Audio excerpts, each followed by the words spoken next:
Passport Mommy with Michelle Jerson. Motherhood is both amazing and difficult at the same time. The Passport Mommy, Michelle Jerson, is here to share in your journey. It's amazing. It really is, just watching them grow and see how much change and how much they learn just without the filters around them. Joining you on your greatest adventure, here's Michelle Jerson, the Passport Mommy. Welcome to the show. Happy New Year. I hope you had a great vacation. If you went somewhere, I would love to hear about it. You could always email me, Michelle@PassportMommy.com. If you just stayed home like I did and just had some downtime from work at the very least, or quality time with your family, that's terrific too. And I'm happy to be back with you. It's good to be back. It's good to talk to you. And I'm happy to have with me my good friend, Marshall Stevenson, who is a regular on this show. He is a dad and comic in New York City. And Marshall, you just got back from your first international trip with your daughter. Yeah, we went to Rome. Very exciting. Nice. Very challenging. How was it? Tell me about it. First, tell me about how the flight over was. Yeah, it's, usually, when you don't have a 3-year-old, you already have, like, hassles and problems. And then you had the 3-year-old like, no, I don't want to go now. We have to go now, So to just give that context, she was great with the flight. She had taken a flight earlier. It was only an hour. We told her it was going to be fun. She was going to watch videos. We, the next time, would do things differently. Okay. For a better How outcome. so? It wasn't horrible.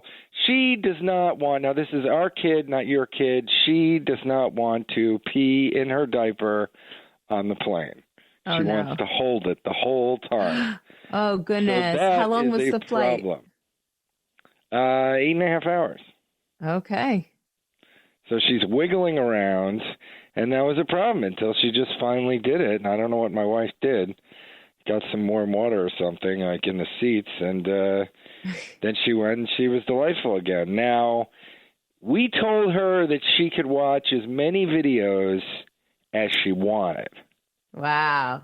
And she got Oreos and other kind of only on Sunday snacks. And so that was all that. But what we would have done differently is we would have brought more of the videos she likes.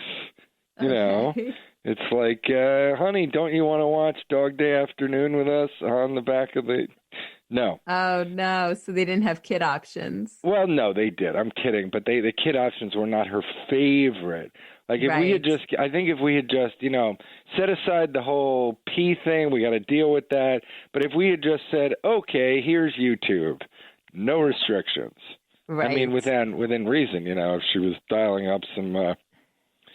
something very adult, I obviously would have to rein that in. But, so it was like, there were, we're fans of Daniel Tiger, as you guys are. So we had, like Daniel Tiger, and then another episode of Daniel Tiger, and then got a little bored with the nursery rhyme cartoons, and then Lady and the Tramp held it for about 10 minutes.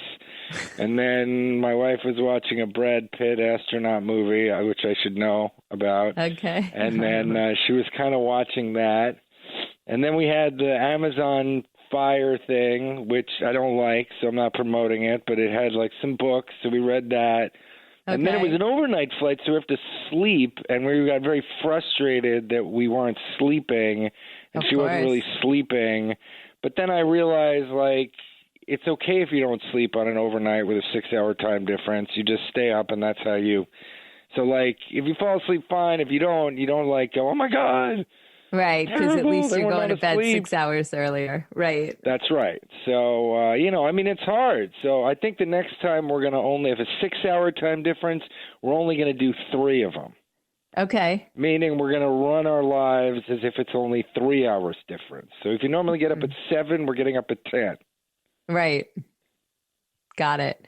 But anyway, so they, I remember as a kid, like the airlines, if you brought on a 3-year-old on the plane, they would be brought aside. They go in the cockpit.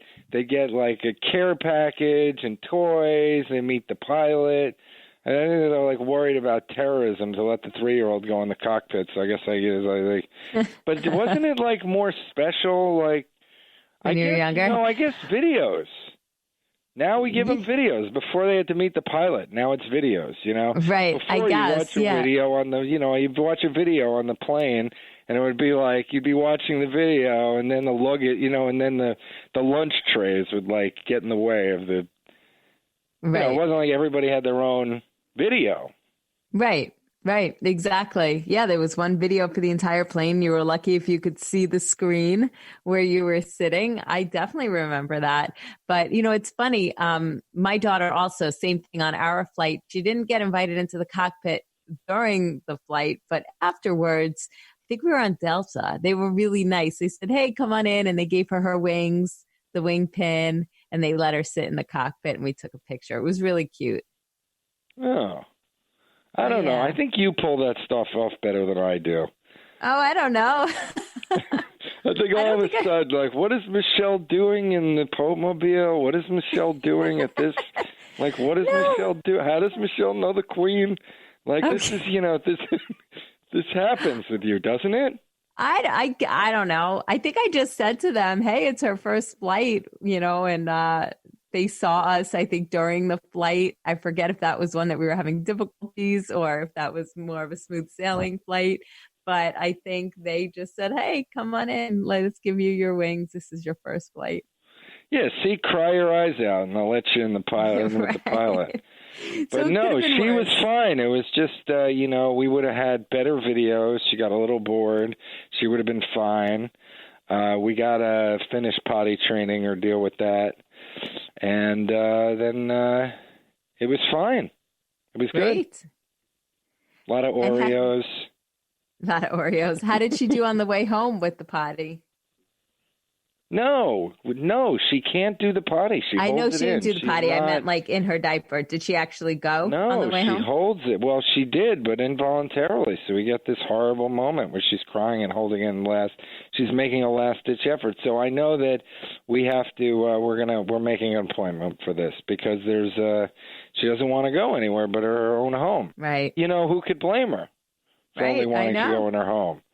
Except that she's wearing a diaper, so that's what makes it not really. Like, you want to encourage certain behavior. Like, this kid, when she's potty trained, is never going to have an accident ever. Because she doesn't have an accident now. Right. She's a super holder. I know. That's right. My daughter now is in the phase of, I just want to go see every bathroom I can go see and see what it looks like. And even though she's doing the dance and I say, okay, we're going to go now, she'll sit down on the toilet for 1 second. And if it's not perfectly comfortable for her, she'll say, I don't have to go. And she hops up before she even sits there for a second. And then we go back and forth at least 5 times because she really does have to go, but says she doesn't. Well, what we would give for that dilemma at this point, like that. I know. But it's so worth it, with all the hassle. So then you got the jet lag. Right. And the jet lag is a problem because, we're sitting in the hotel room. Okay, we're gonna go easy tonight. We're gonna go early. We're gonna go to bed early. 2:00 in the morning, Daddy, I'm not tired. And what do you say? So it's like you have to go to sleep now, but I'm not tired because I usually go to bed at 9, not 8. So let's play.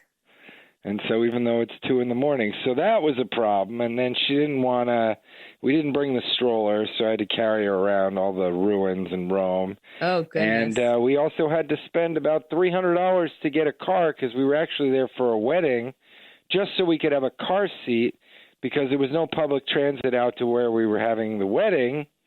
And anyway, but we saw some great stuff, and she's telling everybody about all this great stuff she saw. Like, how could take away, like, what was really the takeaway from the whole trip? It's that she just got to see all this stuff, and she saw the castle where Tom Cruise got married to Katie Holmes. Can you imagine? Wow. Her life is complete. What other kid? This is a life of privilege. Right. Yeah, absolutely. Well, that's great, though. And that's really great that she's able to go back and tell all of her friends everything that she saw. I mean, that's really impactful right there. So I want to hear more about your trip and I want to hear what you guys did. And just to touch on the car seat thing in the car. That's a big issue, I feel, when traveling, because you want to bring your own car seat in one respect, because it's so expensive to rent a car seat to add to a car, especially internationally. And then on top of that, the car seats that I've rented in the past are usually awful. And they dig in or they don't. I remember once, I think I was in Florida, and I had to go to the fire department to ask them for help to try to get the car seat to really stay in tight, and they couldn't figure it out. I mean, huge hassle.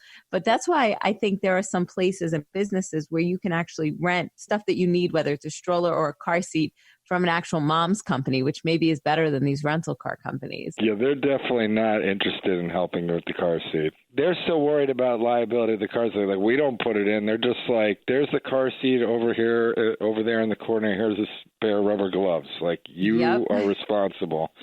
You're right. And the car seats are never in. They wiggle just a little bit more than you'd like. If I'm getting this car seat just for the safety of it, then why am I even bothering? Like, if it's wiggly, is this going to be a terrible situation? And the kid hates it. The car seat we got on the last trip, it was so low that all she saw was the back seat for 6 hours.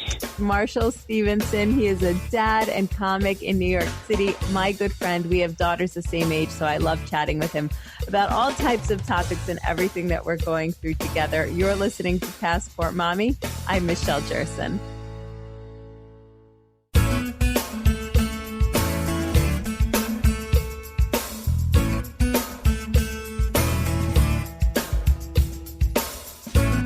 Motherhood is a journey. Joining you on your greatest adventure, here's Michelle Jerson, the Passport Mommy.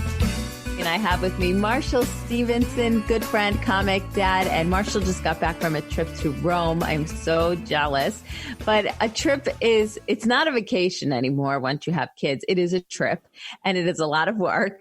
And even though there are a lot of positives, there's also some challenges along the way. And we were just talking about the challenge of whether or not to bring your own car seat when you go somewhere, because you don't want to schlep the car seat. It's a big hassle. It's a big thing that you have to carry. But then on the flip side, to get a car seat in a rental car that fits and works well is really challenging. And Marshall, you were saying that you had this issue with the car seat that you rented when you were in Italy. Yeah, I mean, I would definitely use public transportation, boats, buses, trains, Camelback, anything. Like, do not rent a car, have to rent a car seat. I think we might have brought our own car seat, but then what are you doing? You're paying to check it and you're schlepping it around and do what you can to avoid the car at all. And it's not a good, when you're traveling, but then you can't do Uber because you need a car seat, and everyone tells you that if the kid dies, it's terrible. You need a car seat. It's very dangerous not to have a car seat. Then you're like $400 for 12 minutes of driving. Why am I getting a car seat again? Exactly. So I think there are a few options here. So one, airlines do let you check a car seat free of charge. So if you don't mind schlepping it to the airport, you can check it. I think you could check it at baggage when you check in for your flight or at the gate. So that is an option. We've done that a few times.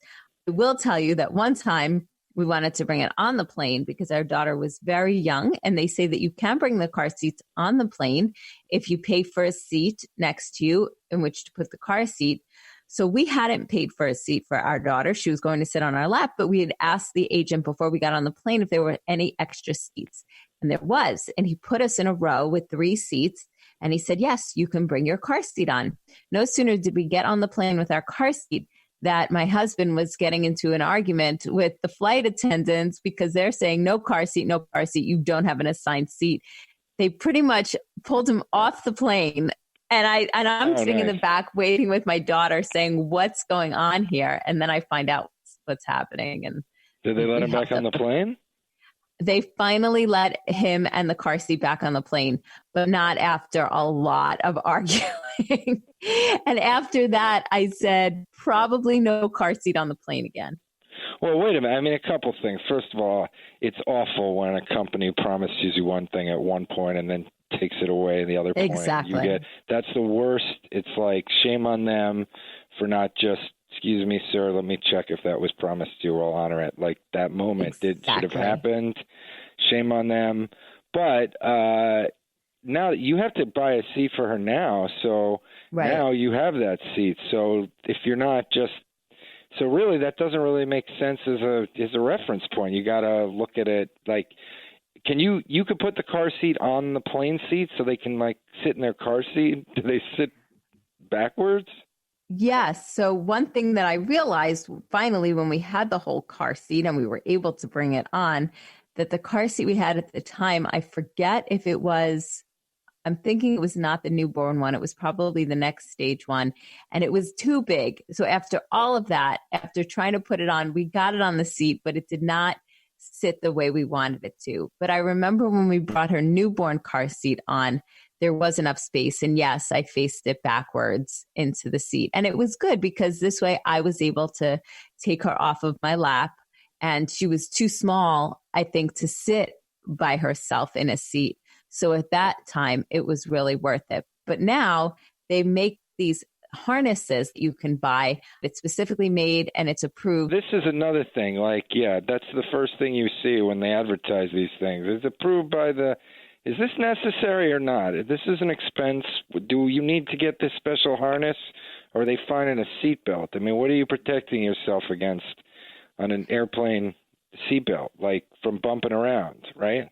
Yeah. I mean, I think the harness is helpful. I will say there are some international flights that we took that they came around with a special seatbelt for the little ones and they made you wear it. And I thought, what is this? Why do I have to do this? But it was this extra harness and safety piece that went along with it. So I think these other harnesses that they make are helpful.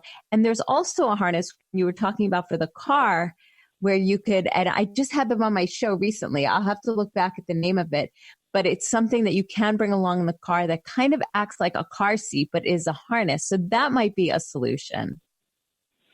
Oh, so then you can get into an Uber? You just get it, you just carry this thing around and it's just a harness that you can put in your back pocket? Yes. Yes. Aha. See, this is a step forward. This is what the companies, this is the technology that they're going to bury so that they don't, lose their patents for these expensive car seats. Right. This is when the killings happen, when they start offing people. This is how it starts. Right, exactly. So you were saying you had so much fun, even though all these frustrations with the car seats and the peeing on the plane. So I want to hear about Rome. I want to hear what you guys did, what you saw, how she was at the wedding. So we're talking with Marshall Stevenson. He is a comic in New York City, a dad, a good friend of mine, and he was just recently in Rome with his 3-year-old who just turned 3 and was so proud to tell me that she was 3 years old when I got to see her a few weeks ago. More coming up in a few. I'm Michelle Jerson, and this is Passport Mommy.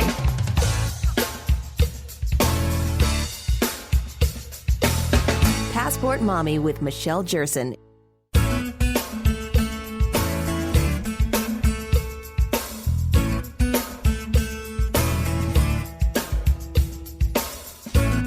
Motherhood is a journey. Joining you on your greatest adventure, here's Michelle Jerson, the Passport Mommy. Welcome back to the show. You're listening to Passport Mommy, and we're talking with Marshall about his trip to Rome. So definitely traveling with a 3-year-old always has its challenges, but tell me about some of the fun parts. What did you guys do when you were there? Well, we took the double-decker bus. Mm-hmm. And so you get to ride around, and she loved the bus and looking at the neighborhoods, and she wanted to hear the commentary. Although I don't really know if she appreciated all the old Roman figures stories or how they used to feed people to lions. I don't know if she really got those stories or appreciated them. I'd be quite impressed if she did. Right. So we did that, and it was nice. I always think we've talked about this on other episodes that it's just nice for them to see different things, different smells, different people, different languages. It's good to just have that. Because we go to a museum, we'll stay there for 20 minutes because if she wants to leave, just because we want her to have positive associations with seeing new things and seeing. Right. So that was fun. We walked around a little. She didn't really want to walk. She wanted to be carried. which is another thing I give in on too much. But it was sort of charming, and we had ice cream, of course, and that was really fun. And then we went and it was all good, except she didn't want to sleep at night, and she wanted spaghetti with no sauce. The Italians were just like, what? We've never heard of such a thing, spaghetti without sauce. And so with the language barrier, you're trying to act out without sauce, and they just don't, because it's not a reasonable choice to make in their eyes. Right. That you don't, there's no way that you can communicate without sauce. Like it's like, excuse me, sir, I can help you. I speak English, and it's great. And then they come over. We're like, can you tell them spaghetti without sauce? She's like, no, I can't do that. I don't understand what you're talking about. There's no vocabulary in the Italian language I could translate that into. What do you mean, no sauce? So anyway, you go through those issues. She seems fine with stuff like she asks a lot of questions. But I mean, what do you do when you're in a castle and you see armor and daggers and you're just like, yeah, those are weapons for when people have war. Any other questions? Right. Like, I don't know. Right. I was like, get into it, like explain it. I don't want to like make up stuff, but yeah, all in all, the best part was actually going to this wedding. They actually had us all stay. It was a small destination thing in this castle. Now, and it was really kind of amazing.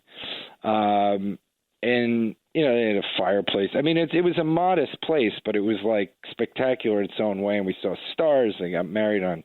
It was really nice. And then, but what was the best part was that this kid, there's an all-day wedding, and we're dancing, and she's up because back in New York it's 6 p.m. and there it's midnight, and she's boogieing.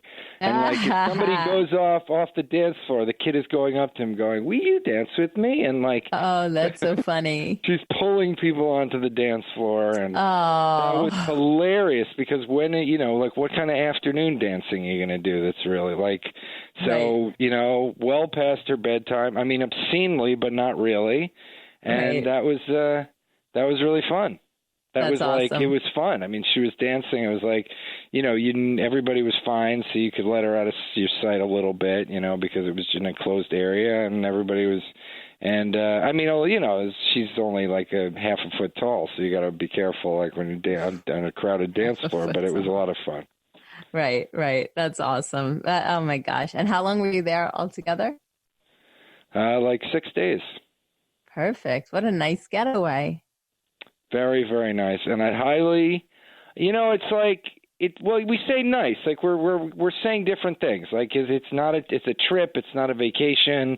It's a lot of work. So, all in all, I mean, it was so nice for her, right. because I think that traveling, I mean, this is something we talk about. I mean, you do so much traveling, because the Queen of England, as we talked about before, and yes. All these other people. And, I think it gives her a lot of value if you can do it, then it was great.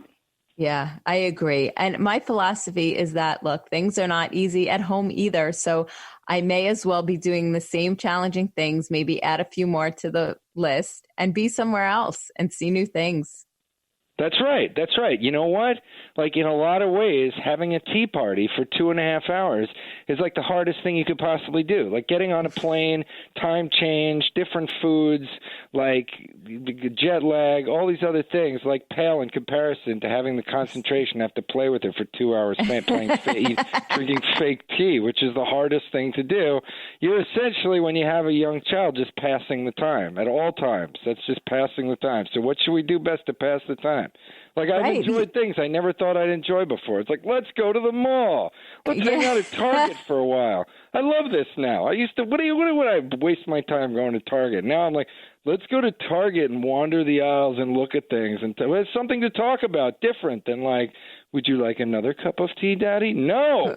I'm so glad you said that, because I was just thinking the other day, I said, is this wrong of me that so many days it's like I'm counting the hours left in the day And it's not that I'm not enjoying myself with them. I love spending time with them, but it's like, okay, how can I fill this day with activities for them and me, to like get on with the day and get it moving.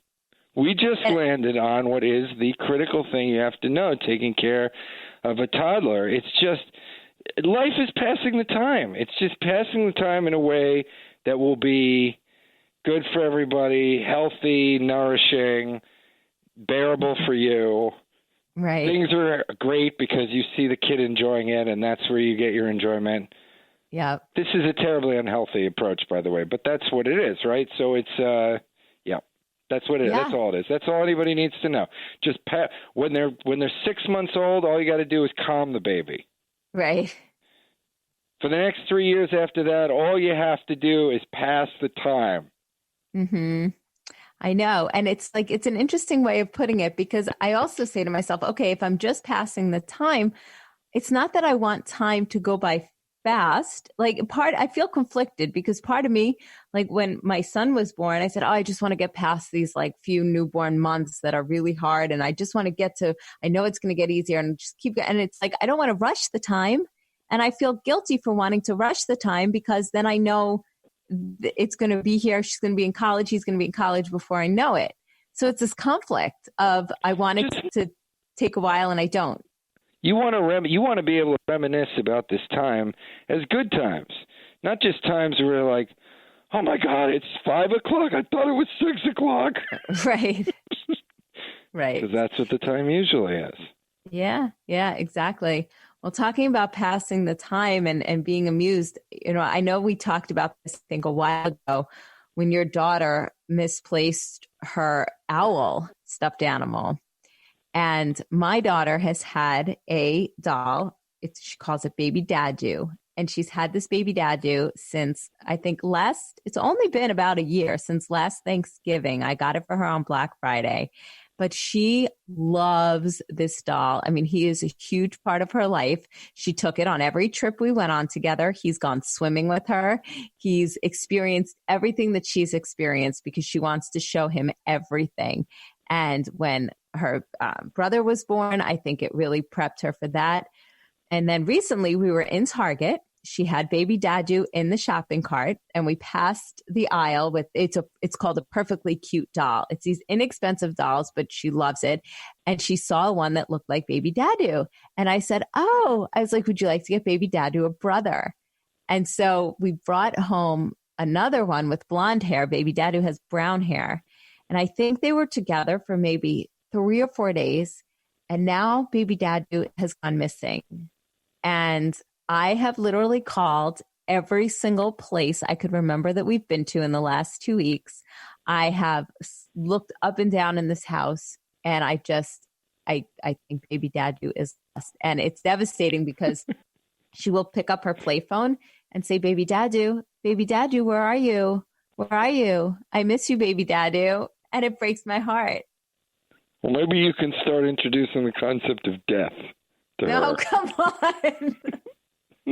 Maybe this is a good tool a good jumping up point for this serious topic. No. Baby Dadu is not coming back.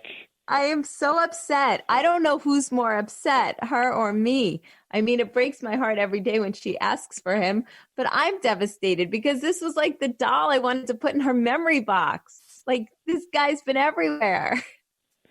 Well, we lost an owl, and we were able to find a new one. And the 2 weeks and she was very upset. And in the 2 weeks that went by before we got a new one, she got over it a little bit. And then the new one came, and she was like, owl? And then never took to it as much. Yeah. I mean, I will say this. I mean, you don't have the problem where you don't have it anymore. So just like, oh, here it is. Oh, good. And then the problem is solved, like from your end. But like, I don't think it's going to be the kind. If you do find it, I don't think it's going to be the kind of reunion you anticipated. I don't know. I kind of think it is. At first, I was wondering that too, and I was like, well, maybe she'll just be distracted because she has this new doll, and now she does everything with the new one. But still, like, her teachers at school said that she went in and told them that Baby Dadu is missing. And every day she asks for him. And I've gone back online on Target, and they don't make this particular doll anymore. They make one that looks like him, and I bought it, and it's like, nope, it's not the same. So my last resort is I went on the company's website that makes these dolls. They still have it on their website, but not to purchase, but it's listed there. And I wrote to them. So we'll see if they get back to me. Well, anyway, it'll come back. It won't smell the same. It'll be cleaner. And she'll just be like, oh. Right. I know. I didn't miss it that much, and then set it aside, and it won't. That's what I think will happen. Yeah, like, you'll do all this work. I know. You'll put your super cape on and be a mom and get it done and Or wait a minute. What are the chances that this doll reappears? Because isn't that your first choice? It's got to be somewhere. I don't know. I'm at the point where I'm thinking maybe it just got left somewhere. And I'm usually pretty diligent of making sure that it's always coming home and with us. But I'm kind of at the point. At first it started with, I thought, oh, maybe she's putting things in bins and drawers. But I've looked in every spot in this house, I think.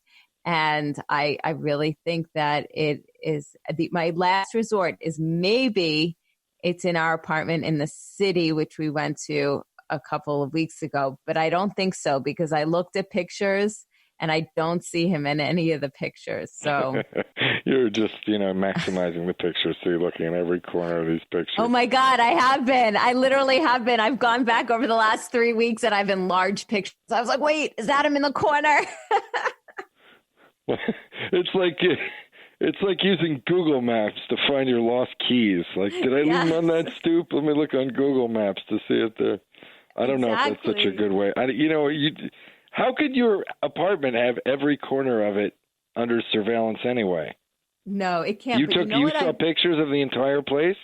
No. I just had a few pictures of them in the apartment. And so I was like, oh, does he happen to be in any of the pictures? I've looked in every picture for the last 2 weeks. And the last picture I really have clearly of him is from December 13th. So I was trying to, figure out every place I had been after that weekend. I contacted all of those places. Nothing. What does your husband think about this grand investigation, or trying to, He's upset too. He understands how meaningful it is to her. It makes him sad. But I got so mad because he started blaming me. He's like, well, it's your fault. You're with her all the time. You're the one that lost it. And I was getting really upset with him over that. And then I pointed out the few times that he took her by himself places where it could have gotten lost too. And I was like, that's not the point here. That's not helping this. I think you took both of them out and only took one home one day. Yeah, probably. Right around the time you bought it, which was 4 days ago. I bought it 2 weeks ago. The last picture I have of them together is on the 13th. No, I get it. Marshall Stevenson, we're talking with. He is a comic in New York City, a dad. I know. I'm with you. Let's talk more about this coming up in a few. I'm Michelle Jerson, the Passport Mommy.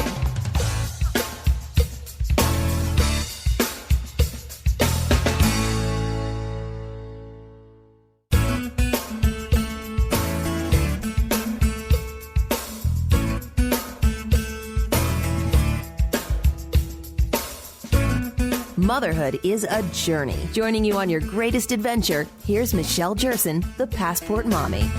Here with Marshall Stevenson, and we're talking about our daughters and toddler topics. And, one thing, Marshall, that I have been really dealing with lately, it's been a lot challenging, is my daughter's bedtime. So we had transitioned her from a crib into a toddler bed. And for a while, she was doing really well with it. And lately, I don't know what happened. She's like a jack in the box. She will not stay in that bed. And she will get up. She'll turn her lights on. She'll start playing. And she will play all night if you let her. And I try several times. And then I get back and I cuddle with her. And I think, okay, we're done. She's settled in. I close the door. Boom, she's up. And I'm wondering, is this something that you have seen or dealt with your daughter? Yeah, but the first thing I think of is she doesn't wake up and start playing with her own toys. She comes in and wakes us up. Okay. In the middle of the night. If she's in her own room and not tired, I might actually let her play with her toys. Really? Because she won't go to bed though. And then finally, if she ever goes to bed, she'll never be able to wake up in the morning. I feel that if we keep letting her just play, she needs the discipline to go to bed when we say it's bedtime.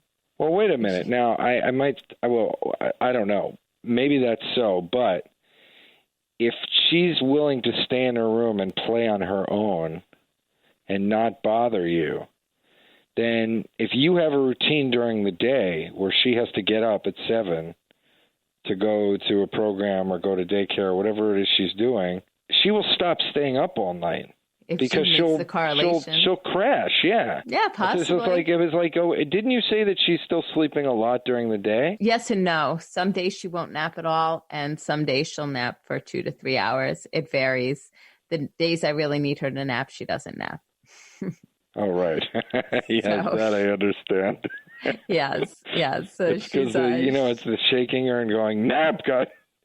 Exactly. Nap. I get so frustrated, and then I get really frustrated at night because it's like, okay, I finally have my time. I finally have a few hours to get stuff done. And then when she keeps going to sleep and I get the sense of, oh my God, she's monopolizing my time until 11 at night. Like I want to scream, but I have to be patient with her at the same time. I don't have any advice on this because whatever we did wrong. Kid goes to sleep at 10 o'clock at night, gets up in the middle of the night. Although, curiously enough, once in a while, I stay here and my wife stays with her parents so she can get some sleep and then come back the next day. And nice. My daughter is remarkably easier on me than on her. So she'll come into my bed and climb in herself at 5:30 and not say anything. And to my wife, she'll get in at 3:45 and climb on top of her. Two completely different things. Yep. We find that too, that when I'm not here, my husband is able to put my daughter to bed a lot easier than when I'm here. When I'm here, it's cuddle with me, do this with me, do that with me, hugs, kisses. I want this, I want that, I want this, I want that. Because they know what you'll tolerate. I think that's what it is, but we did it all wrong. We're like, sure, no problem, you could do that. Okay, sure, no problem, we could do that. And then the demands get greater. Right. It's not like, well, if you give her that, then she'll relent on something else. No, the demands get greater. I know. This will teach you a lot about foreign policy, Oh, it's true, though. It's true. So I hope that for both of our sakes, it stops. So my daughter's back in her crib most nights. So last night, she was crying and saying, but I'm big enough to be in my bed. I'm big enough to be in my bed. And I said, yes, you are, but you have to stay in your bed. I said, are you going to absolutely stay in your bed? Yes. And again, I gave in. I fell for it. And I put her in her bed. And boom, she was out. She was with her lights on. And I very calmly said, it's time to go in your crib now because you said you would stay in your bed and you did it. And she was like, okay, I want to go in my crib. Yeah, I don't know. I mean, maybe we're just making these kids go to sleep longer than they need sleep. I mean, I know that everyone is going to say I'm an idiot for saying that, but maybe, just these, because I remember when I was a kid, they're like, you have to go to bed, and I'm lying there. I'm like, but I'm not tired. And that was especially with the jet lag we had in the last couple of weeks, it's just like you see her and she says, I'm not tired. And you're like, it's like I pull out my iPhone. I entertain myself if I'm tired. Just sit there and do nothing. I completely empathize with her situation. So I usually go easy on her. Right. Yeah, we could talk about this more another time because I am of the opposite view where I still do think they need sleep, and the more sleep, the better sleepers will be. But we're out of time. Marshall, thank you so much again for joining me today. Always so much fun. And I think we should pick this up next time, just talking about sleep and sleep lengths and what's really important for kids. And maybe we'll have a sleep expert on as well to give us some professional advice on the topic. Thank you so much. I am Michelle Jerson, the Passport Mommy. Have a great rest of your day.